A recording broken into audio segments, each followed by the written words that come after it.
welcome to my channel. Okay, so this is the makeup for the day. It is a really fun day. Okay, so this will technically be my first actual video, like a full video, so I'm super excited about that. So let's go.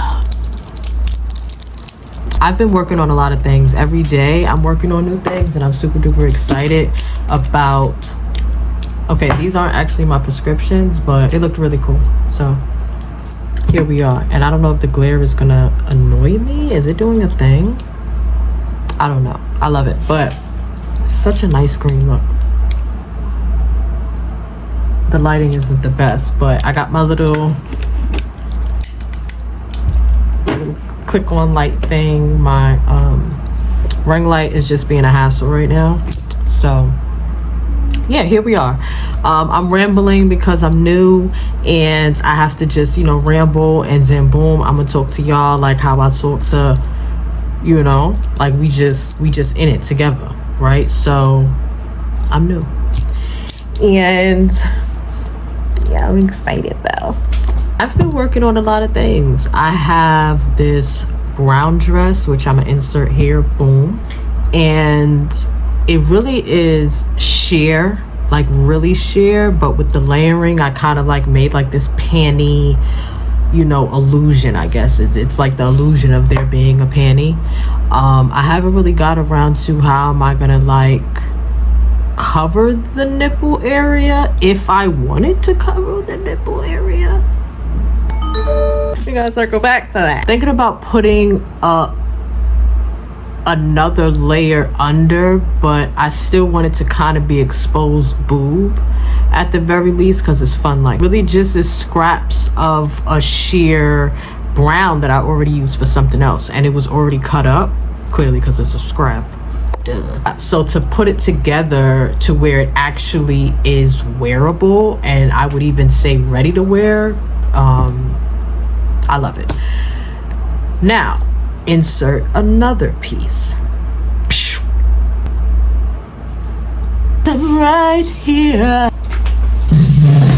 Okay, so you see the outfit? You see the outfit of the day? Okay, so this is my quick little outfit of the day. Nothing mage.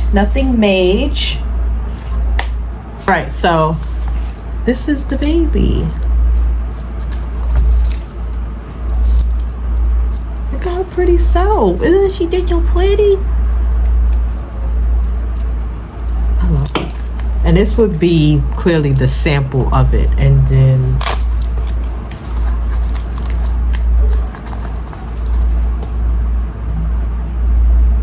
like how adorable is that? Full pocket, full purse. It fits my phone, and you could fit your lip gloss or your wallet. I would prefer to just carry my phone when I'm walking outside, because that's my thing. I just be carrying my phone or whatever. So I will have my phone in my hand, and then I will put my wallet in here with my lip gloss, my keys. Yes, mamala. Yes, mamala. And then this will get tied right here like this. What Auntie Tabitha has said, like this, like so. What she be saying? Like that. Boom. Belt her, bow. I will actually just put the belt on. And then when you flip her up, look how cute even the flap, just chilling. Like just chilling. And I made sure to do the curve because I don't like nothing, I guess, conventional. I guess like the conventional way would just to do a regular flap that's full, but I needed it to be my way. So yeah, boom. Look at her. Come on now. And he got her pretty. Okay, so let me stop doing the baby talk, but that's my boo. That's my boo right there. So, oh, and her mother actually, because the only way I got that piece of fur was from her mom. Follow me. My girl over there. Insert bow. So I've literally just added my studding. I was annoyed because the studs that I bought, they didn't have a big enough thread hole. So to try to sew it and keep it in place without it shifting when you're trying to get it around the grove, and then the needle size being so particular, it was a lot to consider, and it got frustrating. And the more I looked at it, it was like, like I need to do it. So overnight, I think it was like 4 in the morning. Like I was just sitting there like how I normally be doing, not always at 4 in the morning, but you know, just sitting and downloading, receiving, only create through vision in my head. I don't draw. I mean, I can kind of draw like a little tiny bit. I'm trial and error at everything, and I love that for me. What I did was I cut down the fur. The fur is really, really long, so I cut down the tip, and clearly I needed lower than that. I cut it to where it was almost at its base, where it was almost at the root, and that is a fur that's not detachable from its base because it literally is just the socks fabric. So to cut it down that low, so satisfying. It was so satisfying to see how easy it could be, only when you're just like, just let it sit there for a second. Just let it sit there. It's gonna come to you. Just let it, just ponder. Don't even go eat some lunch, handle your business, come back to it, charge your phone, watch you a little show. It's gonna come back, you know? So that's what it did. And cut it real, real low, and then I had glued I glued them as a flower. Absolutely. Like, it was just so good. So I'm not finished with that. These are all pieces that's clearly not, well, the belt is done. The belt bag is done. So drop down in the comments, let me know what type of names, because I'm also, I'll create a thing and then be like, what would I name it, right? Because I'm building the site. I already got my camera, got the background. I need to really just do a lot of pictures of each item and build around. Fashion really is storytelling, and in a way that's silent but loud, right? So it's really fun in that.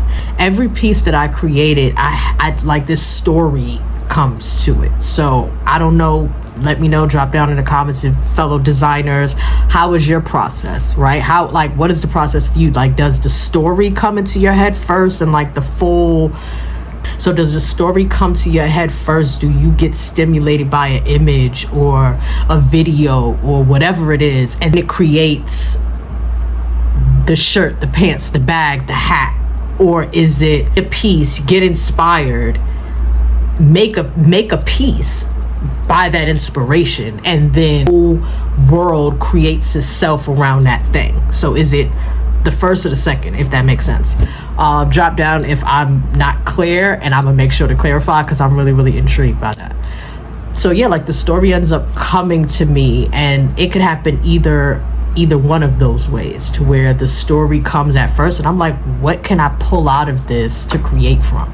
And sometimes that leaves me running up against a wall. If I'm forcing it, it's not a thing. Like, I can sit with a piece of fabric and say, hey, I need a pair of pants, or I need a shirt, let me just make it. So that's more of a, it's so intentional that it's not fun, right? I mean, it is satisfying to see how great it fits you and all of that when it's done, but it's not satisfying in, I'm not being creative, really. I'm not inventing something, right? I'm really, really intrigued by full utopias and the way to create originally, right?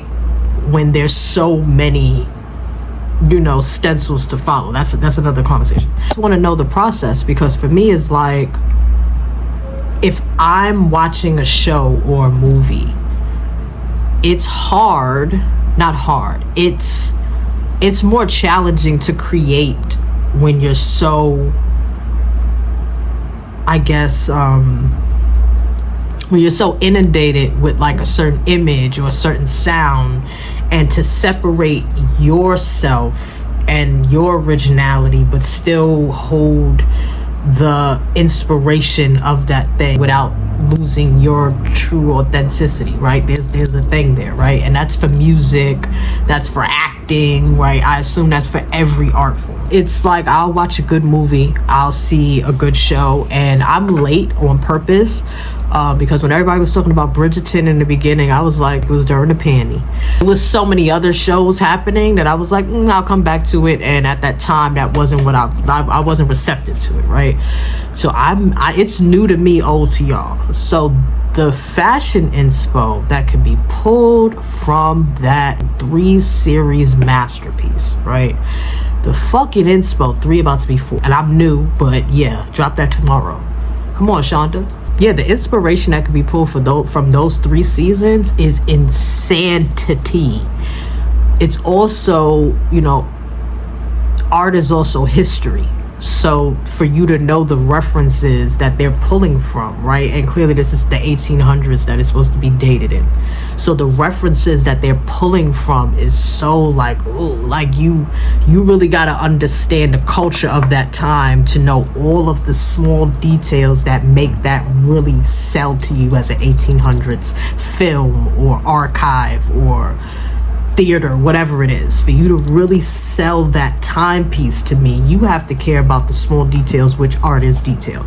The inspiration I can pull from there, and I have pulled from there. So to be so original, but also be so, I'm also a consumer of it. I love fashion so much, it is me. Like it is.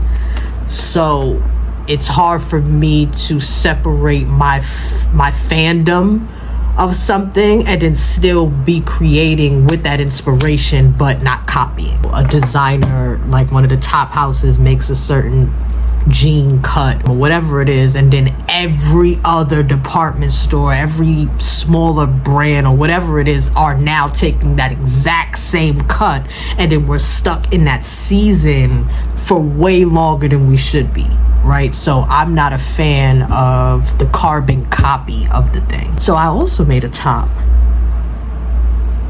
that was more Bridgerton inspired. Actually specifically Bridgerton inspired, because Miss Sharma, my gosh, that Miss Sharma, that Miss Kathina Sharma, huh? Excuse me? Yeah. So insert drama. My goodness, get more of it. My gosh, the people that's on costumes over there, Bridgerton, my gosh, motherfucker, y'all nail it. So yeah, drop down in the comments. This is my first video. I know I'm all over the place, and y'all gonna get to know that's just I be all over the place. There's so many thoughts and so many things to say and so many questions, and I always got questions, so I always want to answer too, because I'm still gonna have the question later and you don't give me the answer.